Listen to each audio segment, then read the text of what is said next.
हम होटलों में बंद रहे हैं, लॉयल्टी दिखाई, हाईकमान साथ रहे, हम लोग सरकार बचाई। हम मेरे किसी को भी, हमें 100 लोगों मेरे किसी को मुख्यमंत्री पद दे दीजिए, बना दीजिए, हमें मंजूर है।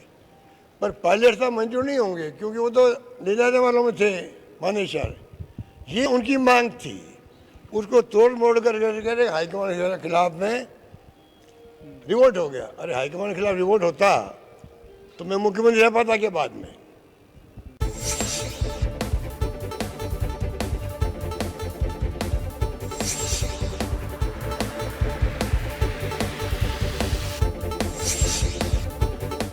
जंटी में स्वागत आपका। मैं हूं योगेंद्र, आप देख रहे हैं बड़ी खबर। और बड़ी खबर में हम बात करेंगे पूर्व मुख्यमंत्री अशोक गहलोत के एक बड़े बयान।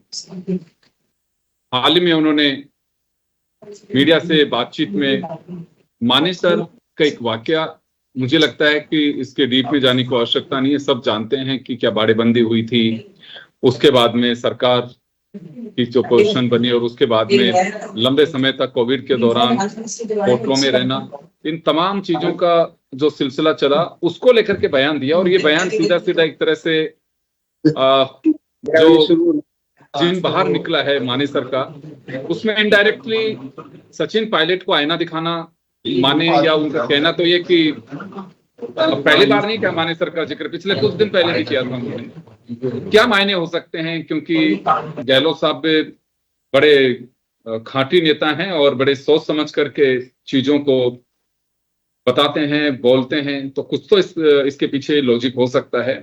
3 वरिष्ठ जर्नलिस्ट हैं जिन्होंने बहुत ही नजदीक से राजनीति देखी है। भैरव सिंह शेखावत का कार्यकाल भी देखा, उससे पहले के मुख्यमंत्रियों का भी देखा, उसके बाद के मुख्यमंत्री को भी देखा, और अशोक गहलोत को साइकिल से चलने से लेकर के और मुख्यमंत्री के वाहन तक का सफर भी उन्होंने देखा है। तो बताएंगे। ओम सैनी साहब हैं हमारे साथ, महेश शर्मा साहब हैं, राजीव जैन साहब हैं।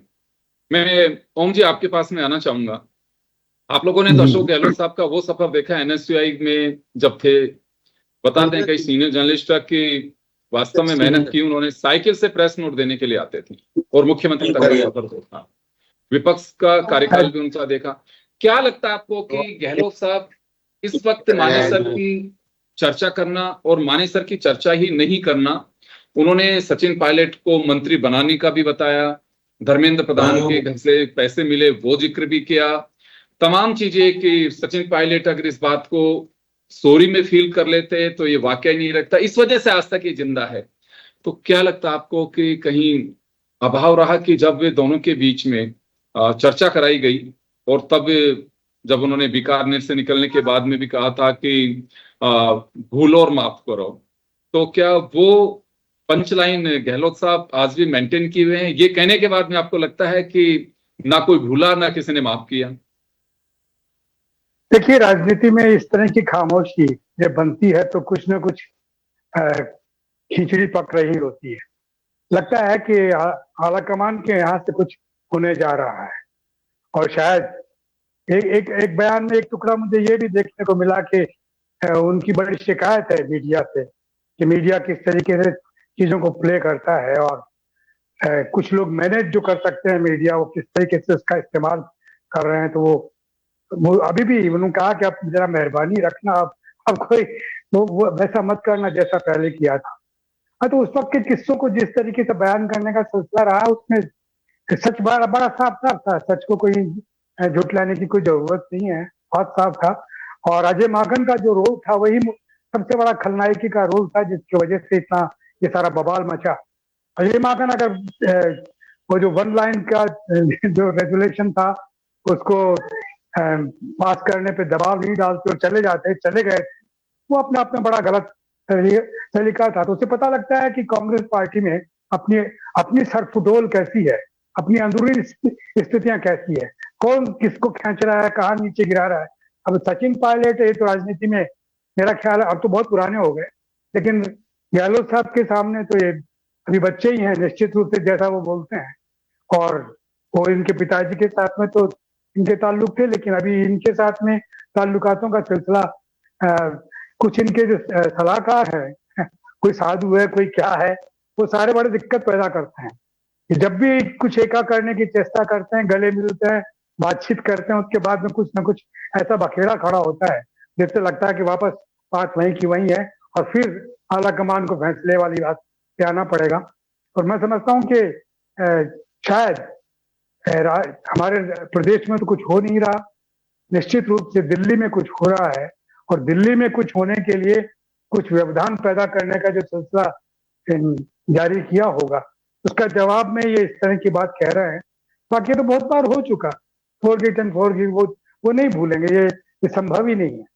तो जी। एक्ट करते हैं, ये नाटकीय मुद्दा बनाते हैं, लेकिन हकीकत में वो लगाव पैदा हो नहीं रहा जो होना चाहिए। जी। उन्होंने कहा भी कि मेरी लाइन को छोटी मत करने की कोशिश करिए, मेरे से बड़ी लाइन खींचिए। मैं इसका जवाब मैं लेना चाहूंगा महेश जी से। महेश जी, मैंने अभी पूछा कि क्या भूलो और माफ करो, उस पर अभी ओम जी ने बड़े अच्छे तरीके से समझा। मैं आपसे जानना चाहूंगा कि ये बार बार ये जिन निकलना और छोटी लाइन बड़ी लाइन का मैटर जो है, आप किस तरह से देखते हैं कि गहलोत साहब का ये बयान अचानक इस तरह से आना? एक बात तो स्पष्ट है कि जब से कर्नाटक का एक उदाहरण जो सामने आया है, ये कर्नाटक का उदाहरण बहुत बड़ा है, जिसमें 2.5 साल की जो व्यवस्था जो कायम की है, वो वाली व्यवस्था राहुल गांधी यहां चाहते थे, अशोक गहलोत के समय भी, क्योंकि उस दौरान का ये फार्मूला तय हुआ था कि नई पीढ़ी को भी आगे लाए।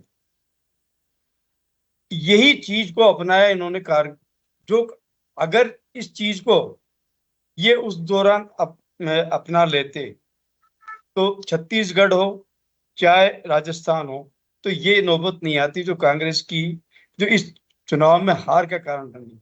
क्या कांग्रेस का हाईकमान का जो जो नेतृत्व है, वो हर प्रदेश में 2 पावर सेंटर बनाए रखने की नीति पे चलता है। वो 2 पावर सेंटर बना के नीति से कि जो मौजूदा जो सत्ता में होता है उसको मतलब उस पर एक तरह से कंट्रोल किया जाए, और यही उप मुख्यमंत्री के पद की जो सृजन जो हुआ है वो इसी को ध्यान में रखते हुए लिया गया। अब उस समय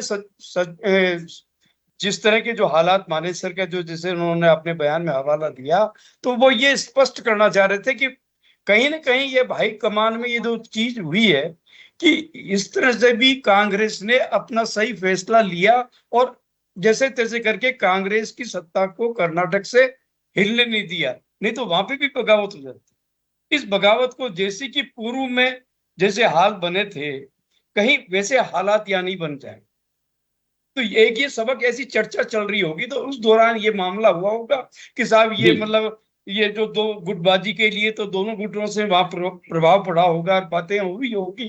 तो इस सिलसिले में हो सकता है ये स्पष्टीकरण भी हो कि भाई वो अशोक गहलोत अपने बयान से ये स्पष्ट करना चाहते हैं कि वो बात अलग है, वहां पे तालमेल था, हमारे राजस्थान में बगावत थी और बगावत भी बाहर के बीजेपी की ओर से इसे प्रोत्साहित किया जा रहा था मानेसर में।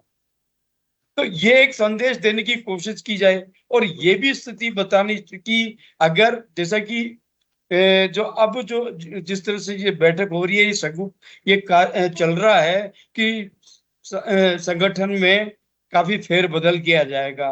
हो सकता है कि कहीं सचिन पायलट की स्थिति पर मतलब फोकस किया जा रहा हो। ऐसी स्थिति में वो चीज ये एहसास करवाना, अपने बहनों से एहसास करवाना चाह रहे हो कि पायलट ने बगावत की है, तो ये वाली जो चीज है ये भी क्लियर होती है। तो ये दो मतलब उन्होंने साथ में ये भी कहा कि उन्हें गलती की उसका एहसास उन्हें होना चाहिए, और अगर वो ये बात, 2 चीजों की पीड़ा है उन्हें। एक तो उनको केंद्र में मंत्री बनवाया, उसका कभी धन्यवाद नहीं किया और ना कभी जिक्र किया कि अशोक गहलोत ने मेरी मदद की। दूसरा कि ये गलती हो गई तो उसके बाद में सॉरी कहा जाता है। उन्होंने कहा कि मैंने मैडम के सामने सॉरी कहा कि भाई जो कुछ वाकया रहा सारे एमएलए की इच्छा थी, ये आला कमान के खिलाफ नहीं था, क्योंकि विधायकों की इच्छा थी कि 100 में से किसी विधायक को बना दो, सचिन पायलट को नहीं बनाने देंगे क्योंकि सचिन पायलट ने बगावत की थी। तो आपने जो बगावत का जिक्र किया, ये एक लाइन का वो जो पास कराना चाह रहे थे प्रस्ताव, जिसका जिक्र भी किया आपने भी और ओम जी ने भी किया, तो ये एक एहसास है अभी, मतलब ये लाइन खत्म नहीं हो रही है।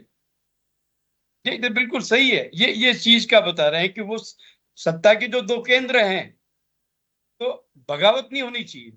बगावत कब हुई कि जब वो मानेसर कांड हुआ। तो ये मतलब एक लेसन है कांग्रेस के लिए भी, कांग्रेस को, कि उस समय अगर ये इस तरह की बगावत का नहीं करते और किसी तरह से इस तरह से कोशिश करते कि सत्ता मतलब क्या कहते हैं बंटवारा हो, 2.5 साल के मतलब जिस तरह से कर्नाटक में निपटाया उस तरह से यहाँ पे भी किया जा सकता था। जी लेकिन चूंकि हाँ अब वो जो कहा ना कि धन्यवाद, धन्यवाद की जो बात आई थी, थैंक्स करना चाहिए था। तो अगर आप यहाँ एरोगेंसी को भी वो बताना चाह रहे हैं अशोक गहलोत कि जो सचिन पायलट मतलब एरोगेंट है राजनीति में, जो झुक करके चलता है वो आगे बढ़ता है। तो ये भी और सामंजस्य और समन्वय बैठाने की कोशिश कर सकता है। तो ये भी एक मैसेज देना चाह रहे हैं और ये भी अपनी स्थिति ये भी स्पष्ट करना चाह रहे हैं कि अध्यक्ष पद के लिए मैंने कोई बगावत नहीं की। मुझे तो इसे यहाँ की बगावत ने मुझे घेर लिया था, उसकी वजह से मैं अध्यक्ष पद पे मतलब फोकस नहीं हो पाया। जी चलिए मैं वापस आऊंगा आपके पास में। एक चीज पहली बार क्लियर की उन्होंने कि लोग ये अफवाह फैलाते हैं कि सचिन पायलट को मुख्यमंत्री बनाया जा रहा था और मुझे राष्ट्रीय अध्यक्ष बनाया जा रहा था, कि जिस कुर्सी पर पंडित नेहरू, इंदिरा गांधी, राजीव गांधी जैसी शख्सियत रही हैं, उस कुर्सी को कौन ठुकराएगा। ये केवल और केवल बस एक लोगों को बरगलाने के लिए एक मैसेज उनके साथियों ने परोसा, छेड़ा यहाँ पे, और उन्हीं के साथियों ने मुख्यमंत्री के लिए कहा। न तो कोई आला कमान ने कहा था कि मुख्यमंत्री, यानी कि सीधा इनडायरेक्टली मैसेज है कि अशोक गहलोत के पास में इस तरह का कोई मैसेज नहीं है कि आपको कुर्सी छोड़नी है, आपको राष्ट्रीय अध्यक्ष बनना है, सचिन पायलट को मुख्यमंत्री बनना है। इसका जवाब मैं राजीव जी से जानना चाहूंगा। तो राजीव जी, ये लाइन तो क्लियर है कि अशोक गहलोत ने पहली बार इस बात को कहा है कि ऊपर से कोई मैसेज नहीं था कि सचिन पायलट को कुर्सी आपको सौंपनी है और मुझे राष्ट्रीय अध्यक्ष बनना है। तो ये पहली बार ये बात कही अशोक गहलोत ने कि राष्ट्रीय अध्यक्ष बनने की जो बात है वो कभी ऐसी बात नहीं आई। अनम्यूट करिए राजीव जी, अनम्यूट करिए, म्यूट है आपके यहां से सिस्टम। जी राजीव जी। जी जब राष्ट्रीय अध्यक्ष और कांग्रेस अध्यक्ष एक बहुत बड़ी बात होती है, तो हाँ। वो एक संभावनाएं थी वहां बनने की, लेकिन जो यहाँ परिस्थितियां बनी, एक मानेसर कांड हुआ, एक बगावत हुई, मतलब उसको इनकार नहीं किया जा सकता कि आज तक सचिन पायलट की तरफ से इस मामले में कोई सफाई नहीं आई कि वो बगावत करने गए थे या कि अपने जो समर्थक विधायक 18-20 जो भी उनके साथ गए थे, वो क्या था, उनका क्या रोल था, वो बगावत थी। यदि उनकी संख्या और थोड़ी बढ़ जाती तो निश्चित तौर पे ऐसा माना जाता है कि यहाँ तख्ता पलट हो जाता जैसे और प्रदेशों में हुआ। तो उस चीज को लेके फिर वो इस तरीके से बयान पूर्व मुख्यमंत्री अशोक गहलोत का आया कि भाई ये विधायकों ने ये तय किया कि हम में से कोई बना दो, कोई बगावती को बनाओगे तो एक गलत मैसेज भी जाएगा। अब जो है एपिसोड जो हालिया बयान आए, तो उसमें कहीं लग रहा है कि कांग्रेस का आला कमान के जो कुछ फैसले हो रहे हैं, कर्नाटक का जिक्र तो महेश जी ने किया, उससे पहले केरल के मुख्यमंत्री का चयन और कुछ राज्यसभा के जो उम्मीदवार बनाए हैं आला कमान ने, तो वे पुरानी पीढ़ी के नेता हैं कि उनको सबको दरकिनार करते हुए उनकी कहीं राय सलाह मुख्यमंत्री नहीं लिया। आज थोड़े दिन पहले हरियाणा का जो राज्यसभा चुनाव हुआ उसमें हुड्डा को पूरा नकारा गया, उनकी कहीं तवज्जो नहीं दी गई, एक नया कैंडिडेट राहुल गांधी ने दिया। इसी तरह मध्य प्रदेश में कमलनाथ और दिग्विजय सिंह को नकारते हुए मीनाक्षी नटराजन को। तो आलाकमान कुछ इस तरीके के फैसले चलता जा रहा है। तो कांग्रेस के कुछ संगठन में बहुत बड़ा फेरबदल भी होने वाला है, इस तरीके की संभावना है। तो राजस्थान में एक चर्चाएं चल रही है, जैसे सोशल मीडिया पे चल रहा था कि भाई यहाँ सचिन पायलट को कमान दी जाएगी और ये उनको नेतृत्व दिया जाएगा। निश्चित तौर पे मतलब जो एक पुराने खाटी कांग्रेसी नेता हैं अशोक गहलोत, उनके मन में आया, उनको समर्थकों ने ये दबाव डाला हुआ कि साहब जो पार्टी से बगावत कर रहा था उसको इतनी महत्वपूर्ण चीज क्यों दी जाए। तो वो जो अशोक गहलोत जी के जो बयान का जो मैं अर्थ समझ पाया वो यही है कि भाई वो यदि माफी मांग ले उस बगावत को लेकर। पर ये तो राजीव जी तय है कि कुछ ना कुछ कांग्रेस में होने वाला है अशोक गहलोत के ऐसे समय बयान आने से। हाँ, मतलब वो एक मतलब ये एक टाइमिंग को ये दर्शाता है। उन्होंने साथ में ये भी कहा गहलोत ने कि भाई वो माफी मांग ले, वो भूल जाए, माफ करो वाले नीचे तो हम स्वीकार भी कर लेंगे। लेकिन बगावत को लेकर कुछ भी मतलब उस संदर्भ में पायलट की तरफ से कभी ये नहीं कहा गया कि बगावत हमने की नहीं थी, या हम माफी, यदि कुछ गलती भी हो गई तो माफी मांगते हैं। तो पार्टियां तो बड़ा दिल भी रखती हैं, तो वो हो सकता है उनको स्वीकार भी कर ले। लेकिन ये चीज एक घटनाक्रम चल रहा है जो पूरे देश में, वो कांग्रेस का एक काया पलट वाली जो आप और हम लोगों के पास सूचनाएं आ रही हैं। आज भी वहां जो पार्टी के राष्ट्रीय सचिव है उनकी बैठक राहुल गांधी ले रहे हैं, जब अपनी चर्चा चल रही है उसी दौरान की मेरे पास जो सूचना है, तो उसमें भी कोई बहुत बड़ा फेरबदल सचिवों में, महासचिवों में, प्रदेशों में। वो उनकी एक पार्टी की सोच होती है, पार्टी किस रूप में जाना चाहती है, बदलाव किस रूप में, क्या नई पीढ़ी को ला रही है। दिग्विजय सिंह ने आगे होके मना कर दिया, कमलनाथ टिकट चाह रहे थे राज्यसभा का, उनको नहीं दिया। कर्नाटक में और केरल में केसी वेणुगोपाल को नहीं बनने दिया, वहां के चेहरे लाए। तो वो हो सकता है पार्टी कुछ सोच रही हो, लेकिन दूसरी तरफ हम देखें, भाजपा जिस तेज गति से आगे बढ़ रही है उसने तो क्षेत्रीय पार्टियों का बिल्कुल ही खात्मा कर दिया। तो स्पेस जो मिल रही है वो कांग्रेस को मिलेगी।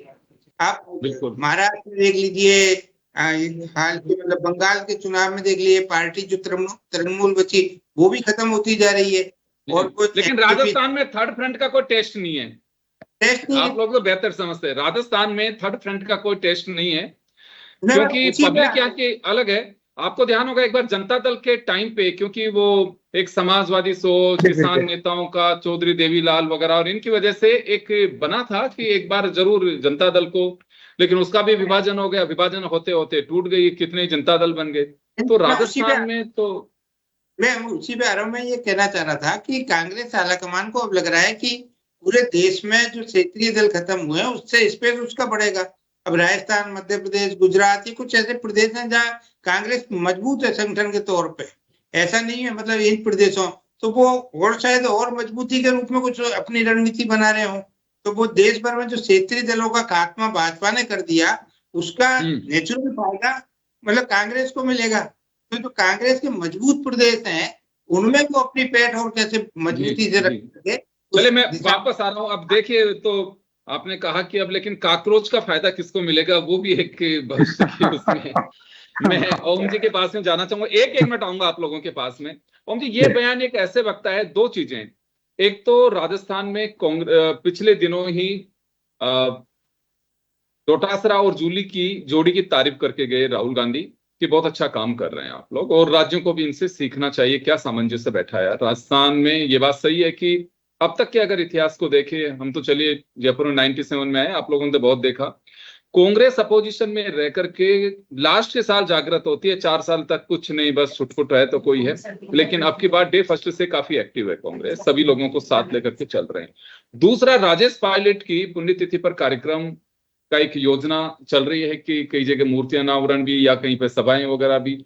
उससे ठीक पहले ये गहलोत साहब का बयान आना, तो ये तो तय है कि सोच समझ के किसी प्लानिंग से दिया है, या फिर कांग्रेस में कुछ होने वाला है। नहीं, निश्चित रूप से देखिए आला कमान कुछ सोच रहा है, सोचने के बड़ा एक स्पष्ट है।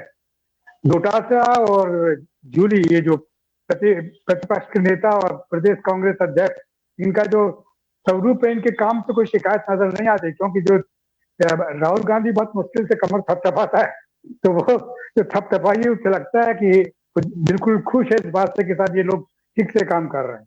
लेकिन दिल्ली में कुछ चेंज होने वाला है, और दिल्ली में कुछ ऐसे लोग बैठे हुए हैं मैं जहां तक मैं समझ रहा हूं, तो वो इन सब चेंज को डिस्टर्ब कर सकते हैं। लेकिन सोनिया गांधी और राहुल गांधी या गांधी परिवार को गहलोत की व्यक्तिगत वफादारी पर बड़ा फक्र है, उनको उस पर मतलब कहीं भी शक नहीं।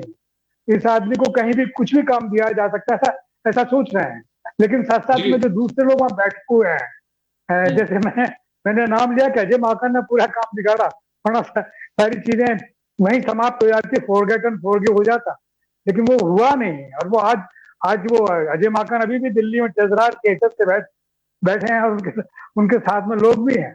तो वो कुछ भी हो सकता है। तो उनको कुछ है, आभास हुआ है अशोक गहलोत को कि कुछ ऐसा गड़बड़ हो सकता है, तो वो वैसा ना हो। कितने इंपॉर्टेंट पदों पे भी रह चुके, फ्रंटल ऑर्गेनाइजेशन के वो प्रभारी सचिव भी, महासचिव रहे हैं, कांग्रेस के जनरल सेक्रेटरी रहे हैं, कई राज्यों के प्रभारी, चुनाव, कोर ग्रुप, CWC, कई जगह पे उन्होंने अपनी सेवाएं दी हैं। तो खुफिया तंत्र तो बहुत मजबूत है गहलोत का, इसमें कोई संदेह नहीं है। और ये ऐसे समय पे आना, कुछ न कुछ सोच समझ के चले। मैं 1 मिनट के लिए महेश जी आपके पास में आना चाहूंगा। तो खुफिया तंत्र के माध्यम से ही, लेकिन कई बार राहुल गांधी ये बात कह चुके हैं कि नयों का जोश और पुरानों का एक्सपीरियंस दोनों को हम साथ लेकर के चलेंगे। लेकिन गहलोत साहब का ये बयान आना, तो ये तो तय है कि कांग्रेस में कुछ हलचल है, तभी उन्होंने बयान दिया है। नहीं, बिल्कुल सही है। जब उन्होंने, राहुल गांधी ने हाल ही में एक बयान दिया है कि प्रधानमंत्री मोदी 1 साल से ज्यादा नहीं रहेंगे, इसका मतलब वो तैयारी कर रहे हैं संगठन को वापस उठाने। क्योंकि केरल में जैसे ही कांग्रेस जीती है और वहां से आई, तब से उत्साहित है, और होना भी चाहिए उससे उत्साहित। और संगठन को मजबूत करने के लिए वो ये चाह रहे हैं कि पर राहुल गांधी कह रहे हैं 1 साल से ज्यादा मुख्य प्रधानमंत्री रहेंगे। क्या ऐसा समीकरण हो सकता है? क्योंकि जो अलायंस जिनकी ममता जी के साथ कर रहे हैं, उनके तो खुद के सांसद टूट करके आ रहे हैं। नहीं, वो जो चल रहा है हिसाब वो दूसरी तरह से चल रहा है। क्योंकि वहां टीएमसी के नेताओं को पीटा जा रहा है और उनके साथ व्यवहार बंगाल में हो रहा है। तो वो डर भी हो सकता है कि सब ये एनडीए के साथ में आ जाए तो मतलब क्या कहता, हम ये कर सकते हैं। लेकिन सवाल ये आ रहा है कि ऐसे समय में कि एक तरफ हम अपने प्रादेशिक स्तर पे तो हम अलग अलग अपने अपने हिसाब से बने रहे, लेकिन यहाँ मतलब केंद्र में बीजेपी को हटाने के लिए कुछ विपक्ष को एक किया जाए। तो ऐसी सूरत में वो ये प्लान बना के चल रहे हैं कि जो कांग्रेस की जो कमियां हैं, जिन प्रदेशों में कांग्रेस उपड़ी है, उनमें स्थापित करने के लिए उसमें परिवर्तन वो चाहते हैं। वो परिवर्तन किस रूप में चाह रहे हैं, शायद ये भनक मतलब क्या कहता है मिली है, तभी वो इस भनक के ध्यान में रखते हुए वो जो गहलोत साहब का स्टेटमेंट है वो ये है कि जिसको आप अगर कहीं विश्वास में ले रहे हैं तो वो उसका है कि उसका पिछला रिकॉर्ड क्या है बगावत का, तो वो बगावत की तरफ मतलब फोकस करना चाह रहे हैं कि ऐसे व्यक्ति के बजाय। और अब जैसे उदाहरण के लिए ये एक उदाहरण, अभी नीरज डांगी को जो टिकट दिया है वो उन्हीं के तो निकट का व्यक्ति है जिसको राज्यसभा का टिकट दिया, रिपीट किया उसको। तो ऐसी बात नहीं कि गहलोत का प्रभाव खत्म हो रहा हो। वो गहलोत को मतलब जहां तक है, अगर मान लीजिए बदलाव भी करते हैं तो उन्हें सेंट्रल की भूमिका में लाएंगे। क्योंकि मधु, चलिए मैं रोकना चाहूंगा, मैं राजीव जी आपके पास में आना चाहूंगा। एक बड़ी बात कही है, देखिए मैंने पहले भी कहा कि एक्सपीरियंस और एनर्जी दोनों को साथ लेकर के चलेंगे। लेकिन चलिए, अब गहलोत को लगता है कि राजस्थान की राजनीति में भी बने रहना चाहिए।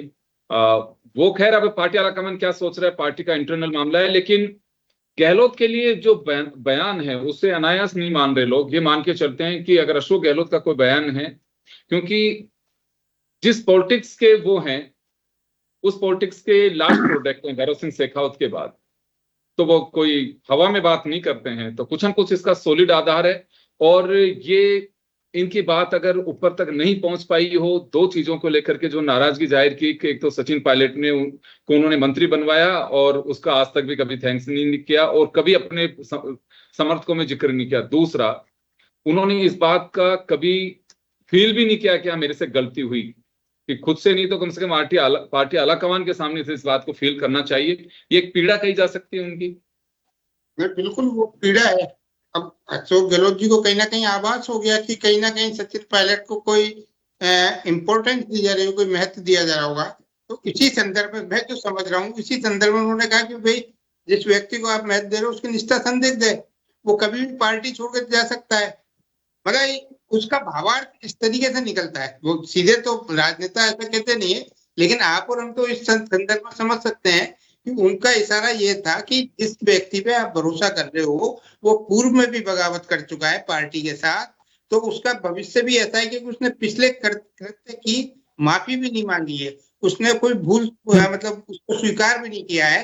तो भविष्य में वो पार्टी को कहीं ना कहीं धोखा दे सकता है। अब भाजपा जिस तरीके से लोगों को ले सकती है, बड़े नेताओं को, जो तो वो तो कभी भी डोर डाल सकती है और वो पायलट की निष्ठा बदल सकती है। ये इस संदर्भ में उनका शायद ये होगा इशारा कहीं ना कहीं इनडायरेक्ट वे में। बिल्कुल।